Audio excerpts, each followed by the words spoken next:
So, apparently, the Super Mario Galaxy movie is bad. Well, at least that's what YouTube seems to say. But after seeing it twice in theaters, I genuinely don't understand why.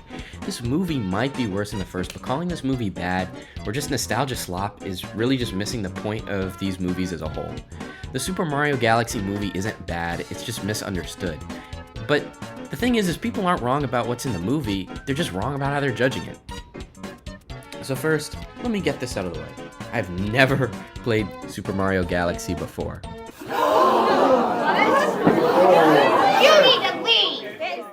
But honestly, this actually helps my point, because I went into this movie with little to no expectations of what a Mario Galaxy movie should be, and I still had a great time. And I think that puts me closer to the average viewer than a lot of people criticizing it.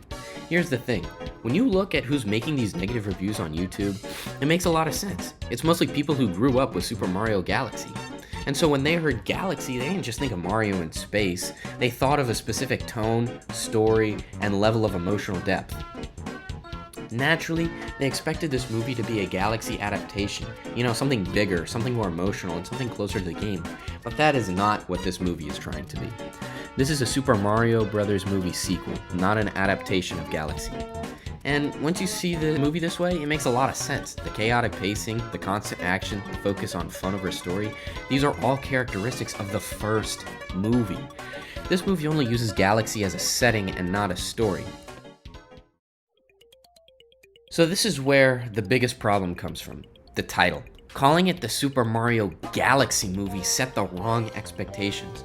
So when this movie delivered something close to the first film, some people naturally felt disappointed. And these are the people that mainly make YouTube videos and content online. I think if the movie was called the Super Mario Bros. Movie 2, the reception would have probably been a lot better from these people because they're not expecting an adaptation of Galaxy. And here's the thing, it's okay that these movies aren't like the games, because they aren't adaptations, they're interpretations. They're meant to feel like Mario and not retell specific stories. When you begin to judge the movie based on its terms, there's actually a lot to enjoy. The visuals are beautiful, it takes the core visual identity from the Super Mario Galaxy game and combines it with the first movie, and then on top of that, it just makes space look outstanding. Everywhere looks magical and alive, and no matter where you look, your eyes will be delighted. The comedy is also consistent with the first. Simple, fast, and works for pretty much everyone. It keeps the movie fun and totally consistent with the first movie. But for me, the best part of this movie was the relationship between Bowser and Bowser Jr. Their relationship was one of the most real things I have ever seen in a movie. And that bond they shared reminded me of my own relationship with my dad, and that caught me really off guard. It's not often that a movie like this hits that kind of emotional note, and I think it deserves a lot more credit for that. The references are also done rather well.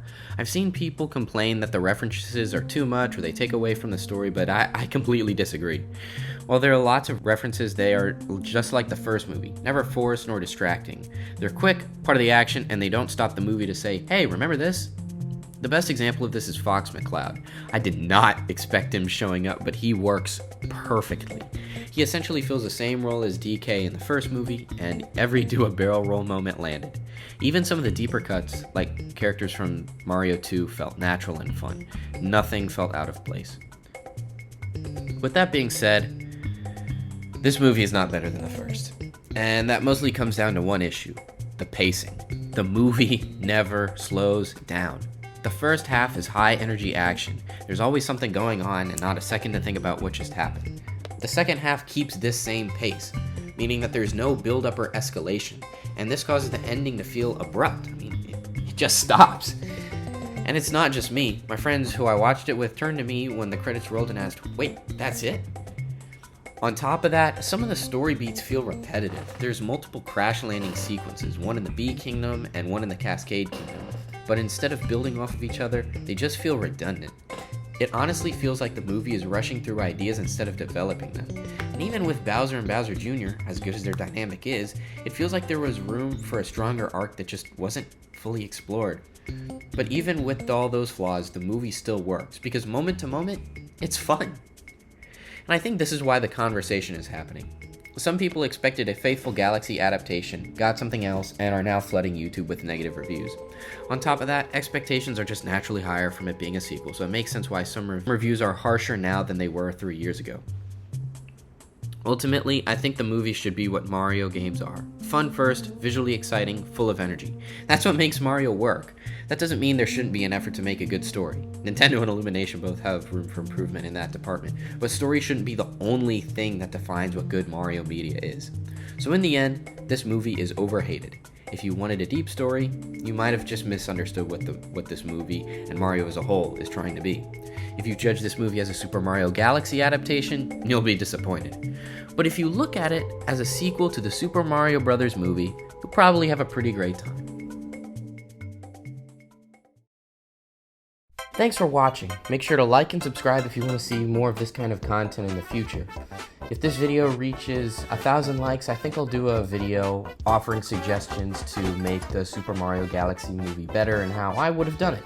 But anyway, thanks again for watching, and I will see you all next time.